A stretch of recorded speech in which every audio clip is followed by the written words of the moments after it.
government, including the police department, because that is my inalienable right to freedom of speech. Don't let anyone, don't let any politician, don't let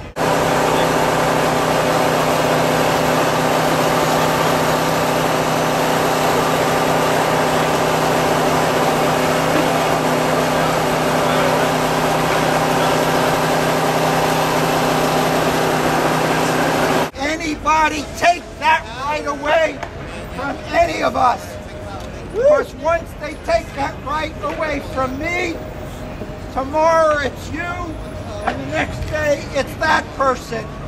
Don't give them an inch. We won't. If you give them an inch, We won't. they'll take a foot, then they'll take a yard, then they'll take a mile, and then it's too late to get back your freedoms. We lose our freedoms not with a big bang overnight. We lose our freedoms incrementally, quietly, silently, little by little. And then you wake up and we don't have those inalienable rights. I believe that that is beginning to happen not just around the country, but here in New York City. And for those of us who are freedom lovers, those for us who are freedom fighters, we have to unite together and send a unified message. Don't tread on our freedom of speech. Don't tread on our freedom of assembly. If I have the right to speak and I don't need permission, similarly, if I have the right to ride a bike, I don't need permission to ride my bike. And therefore, the entire 50-person permit rule was set up for one purpose, and one purpose alone: to get critical mass, to target critical mass. The city tried through litigation in the federal court, and they failed. They then went into the state court to stop critical mass, and they also failed. And given that result in the courts, they turned to change the law. Jessica, my friend, is absolutely right. The city council, including Speaker Quinn, was missing in action. You do not let the cops change the law. You don't let the military change the law. The legislative branch of government changes the law. And when the cops change the law and the legislative branch of government is missing in action, that is very troubling. That's not what a democracy is supposed to be all about. No, it isn't. And any time there's someone in the city council who was there a year ago who comes to any of your group's meetings, any of your block association meetings, and wants support, you should say to them, where were you when the police changed the law a year ago on the right to protest and demonstrate? And if they don't give you an adequate answer, don't ever vote for any one of them, because they betrayed us on the crucial issue of the right to protest in our city. So, where do we go from here? We stay together. We link our arms and figure out intelligently, creatively, how to gain back that right to protest without a 50-person rule.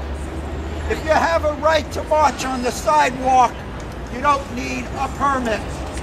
If, in fact, you go into the gutter and you want to march, whether it's 100, whether it's 10, that's when you need a permit, because then you're interfering with the vehicular traffic. That's the way it always has been. That's the way it should be. And we don't need a 50-person permit rule, because it makes no sense If you got 49 people marching down Fifth Avenue, you need a permit. It doesn't matter if it's 49 or 51, or even with the new rule, potentially of 100. It makes no sense conceptually. And once we buy into that framework, we're allowing the police department, the police, to dictate what our freedoms are. I say, no way! No way! What do you say? No way! No way! I can't hear you! No way! I still can't hear you! No way! We will overcome. Thank you.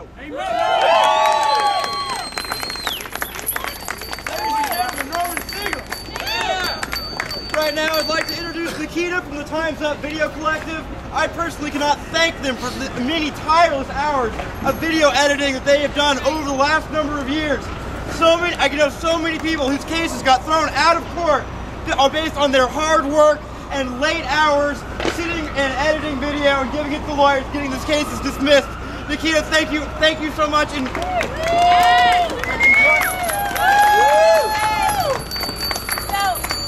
thank you so much for coming here. I represent a really diverse group of videographers. When cyclists were being attacked, a lot of people came together and we joined up to document what was happening as citizen journalists. So because of that effort, a lot of things changed. And I just got to take my notes because I'm not used to speaking in public. And I just want to really acknowledge that the citizens, people have to protect their rights. And the video camera is a really potent protection against police abuse or misconduct. It doesn't mean you're going to find it, but if you're out there, you have the right to take video and to find out what's really going on and to tell the truth. Yeah! Woo! All right. And I just want to say that, as an example, the Tibetans the other day, after they were going to the UN, it wasn't great video, it was little, but it was someone who had a video camera who said, hey, these Tibetans are just going to the UN to protest what's happening in China. Why shouldn't they be able to? So it's bigger than just cyclists. It extends to all of us. So the more people that get out there and are the eyes and ears of their city, the more the mainstream press as well is going to now pay attention. They're listening because they know that every videographer that is attacked on the streets, videotaping something, documenting something, it's just a representative of themselves as well. And they are treading on dangerous territory when they restrict the freedom of the press, the freedom to assemble, and the freedom of speech. Woo! So I want to introduce Christian Gutierrez, who was here last March, right in the critical mass. He was one of those videographers who went out there and had a very interesting story to tell. One night in jail, 22 hours in jail, I believe. And he's going to tell you about that. Thank you so much. thanks, Leanne. Thanks everybody for coming out. A year ago, I got arrested for videotaping. I was videotaping Richard Vasquez getting arrested. He got thrown off his bike. I had a camera with me, and it was really shocking that we shot this. And then the complaints that we saw, the criminal complaints the cops had, were like outrageous. They were just fabricated stuff. Like apparently they arrested him because he had his bike knocked over in the sidewalk. Well, which came first? Did they knock him off his bike first, or was the bike in the sidewalk? So, and all the other complaints were like that too. I discovered as I edited the footage. So we really need to videotape the stuff that the police pull and not let them do this. And we need to edit the footage, because there's a lot of footage that comes out that doesn't get edited. Amazing things that are happening, injustices, and just see what you can do to help out with editing and videotaping. And we're at it again tonight. No one knows what's going to happen tonight. Anything could happen. We just have our cameras ready, and we're going to videotape it and try to edit it as fast as possible so the media can learn.